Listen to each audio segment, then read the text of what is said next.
नमस्कार, city post live के इस विशेष कार्यक्रम में आपका स्वागत है। मैं हूं श्रीकांत प्रत्युष।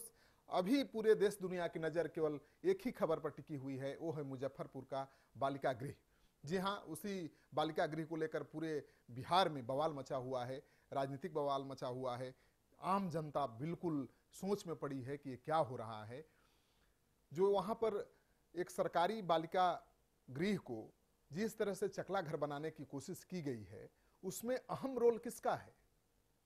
लोग आरोप लगा रहे हैं, राजनीति हो रही है। राजनीति में तो बस यही होती है, राजनेताओं को और राजनीतिक दलों को केवल इसी बात की चिंता होती है कि कोई कांड हो तो उसका कैसे ज्यादा से ज्यादा अपने राजनीतिक लाभ के लिए इस्तेमाल किया जाए, और इसी बहाने अपने विरोधियों को फंसाने और बचाने की कोशिश शुरू हो जाती है।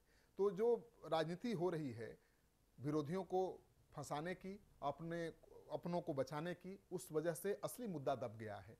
और ये सवाल उठ ही नहीं रहा है कि आखिर जो ये बालिकाएं हैं जिनका यौन शोषण हुआ है, इसके लिए जिम्मेवार कौन है और आगे से इनका यौन शोषण कैसे रुकेगा। इस पर कोई बहस ही नहीं हो रही है, कोई चर्चा ही नहीं हो रही है। इस बात को लेकर किसी को चिंता ही नहीं है, यानी चिंता है तो केवल इस मुद्दे को लेकर ज्यादा से ज्यादा अपने हक में भुनाने की। देखिए, इस कांड में 8 लोग गिरफ्तार हुए हैं और सबसे बड़ी बात यह है कि 8 में से 7 महिलाएं हैं। एक जो गिरफ्तार हुआ है पुरुष, वो बाल सुरक्षा अधिकारी है, बाकी 7 महिलाएं हैं। यानी महिला बालिका गृह था, इसलिए महिलाओं की सुरक्षा को ध्यान में रखकर वहां ज्यादा से ज्यादा महिलाओं को सुरक्षा में तैनात किया गया था। वहां पर साफ सफाई से लेकर बच्चों की देख रेख के लिए, उनके खान पान की देख रेख के लिए, उनके खाना बनाने के लिए, सारे काम के लिए महिलाओं को नियुक्त किया गया था। 7 महिलाएं थी और इन 7 महिलाओं ने बहुत अहम रोल प्ले किया है इस सरकारी बालिका गृह को यौन शोषण का अड्डा बनाने में। यानी महिलाएं ही महिलाओं की सबसे बड़ी दुश्मन बन गई हैं। एक तरफ छपरा में एक पुरुष गार्ड द्वारा एक बालिका गृह की बच्ची के साथ यौन उत्पीड़न करने का आरोप लगा, तो उसको गिरफ्तार तो कर लिया गार्ड को, उसको हटा भी दिया गया।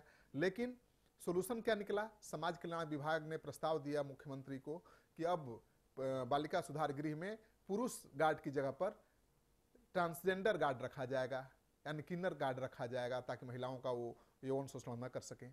लेकिन आप देखिए, जहां पर महिलाओं की सुरक्षा के लिए महिलाएं तैनात थी, वहां पर भी यौन शोषण हो गया। तो कैसे आप रोक लेंगे ट्रांसजेंडर को वहां पर गार्ड बनाकर, किन्नर को गार्ड बनाकर आप महिलाओं की, बालिकाओं की सुरक्षा कैसे सुनिश्चित करेंगे? ये सुनिश्चित तो केवल गार्ड बदल देने से होना नहीं है, क्योंकि इतना बड़ा रैकेट गार्ड और संचालक और छोटे मोटे कर्मचारियों के बस की बात तो है नहीं चलाना। कहीं ना कहीं भंडा फूट जाएगा, पकड़े जाएंगे। जरूर कोई बड़ा सह प्राप्त था, इस वजह से इतना साल से चल रहा था खेल और पकड़ा नहीं गया। लेकिन अब पकड़ा गया है तो उसमें अहम भूमिका महिलाओं की ही आ रही है। 7 महिलाएं हैं जिन्होंने अहम भूमिका अदा किया है इस सेक्स रैकेट में। और पहली है इंदु कुमारी, ब्रह्मपुरा रोड की रहने वाली हैं, और इंदु कुमारी यौन उत्पीड़न के मास्टरमाइंड माने जाती हैं। ये सब कुछ उनका चलता था, वो सुपरिटेंडेंट थी। और दूसरी महिला है जिसका अहम रोल माना जा रहा है इसमें, चंदा देवी। चंदा देवी छोटी कल्याणी थी, यानी बच्चियों की देखभाल के लिए उनको रखा गया था, उन्होंने भी अहम रोल अदा किया है। और तीसरी महिला थी हेमा मसीह, जिले की ही गुदरी बहलखाने की महिला है ये, और इसका काम था बच्चियों की देखभाल करना। चिल्ड्रंस होम में स्वीपर का काम करने वाली दूसरी महिला थी मसीह, उसने भी साफ सफाई करने के बजाय बच्चियों के यौन शोषण को आगे बढ़ा दिया। और किरण कुमारी है चौथी महिला, सरैया थाने के चकना की रहने वाली हैं।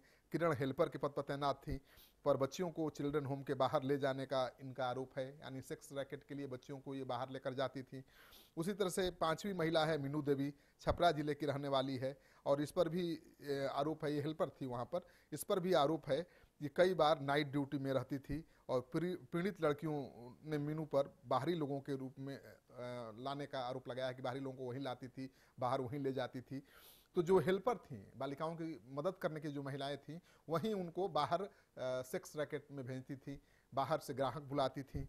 और नेहा कुमारी मुजफ्फरपुर के कांटी थाना की रहने वाली हैं और नर्स का काम करती थी, लेकिन उनका इलाज करने, उनके स्वास्थ्य का ध्यान रखने की बजाय ये उनको नशे की इंजेक्शन दे देती थी, खाने में नशे की गोली मिला देती थी और उसके बाद उनका यौन शोषण होता था। तो और छठवां महिला है, सातवां महिला है मंजू देवी, फिलहाल ये मिठनपुरा की रहने वाली हैं और इनका काम था बच्चों का काउंसलिंग करना, यानी बच्चों को काउंसलिंग करना, उनको सही रास्ते पर लाना, लेकिन बच्चों को मदद करना इनकी जिम्मेदारी थी और इसके उलट ये बच्चियों के साथ गलत व्यवहार करती थी, दुर्व्यवहार करती थी। यानी 7 महिलाएं थीं वहाँ बच्चियों की सुरक्षा के लिए, लेकिन इन 7 महिलाओं ने अपना अपना रोल बांट लिया था उस सेक्स रैकेट को आगे बढ़ाने के लिए। जिसका काम था साफ सफाई का वो कुछ और कर रही थी, जिसका काम था इनके इलाज का, इनके स्वास्थ्य का ध्यान रखने का, वो इन्हें नशे का इंजेक्शन लगाकर इनको सेक्स रैकेट में धकेल रही थी। जिसका काम था उनके सारी सुरक्षा देखने का, उनके खान पान से लेकर उनकी सुरक्षा की जिम्मेवारी संभालने का, वो सरगना बन गई थी सेक्स रैकेट का। तो ये बहुत बड़ा सेक्स रैकेट उजागर हुआ है। सरकारी बालिका गृह को चकला घर बना देने की कोशिश उजागर हुई है और इसमें महिलाओं ने अहम रोल अदा किया है। इन महिलाओं को आप देख लीजिए, ये देखने से कितनी मासूम और भोली भाली लगती हैं और इनके ऊपर विश्वास अगर कोई नहीं करेगा तो किन के ऊपर विश्वास करेगा। ये महिलाएं हैं और बच्चियों की सुरक्षा के लिए इनको तैनात किया गया था। तो आश्वस्त होना चाहिए कि महिलाएं कम से कम महिलाओं का शोषण नहीं करेंगी, बच्चियों का शोषण नहीं करेंगी, लेकिन यही महिलाएं इंस्ट्रूमेंटल बन गई, सबसे बड़ा औजार बन गई बच्चियों के यौन शोषण का। तो जिस तरह से ये रैकेट चल रहा था और उसमें महिला कर्मचारियों की भागीदारी थी, ये चौंकाने वाली है और मुझे लगता है कि इनसे अगर पूछताछ किया जाए रिमांड पर लेकर तो बहुत बड़े बड़े खुलासे हो सकते हैं और बड़े बड़े नाम इसमें आ सकते हैं।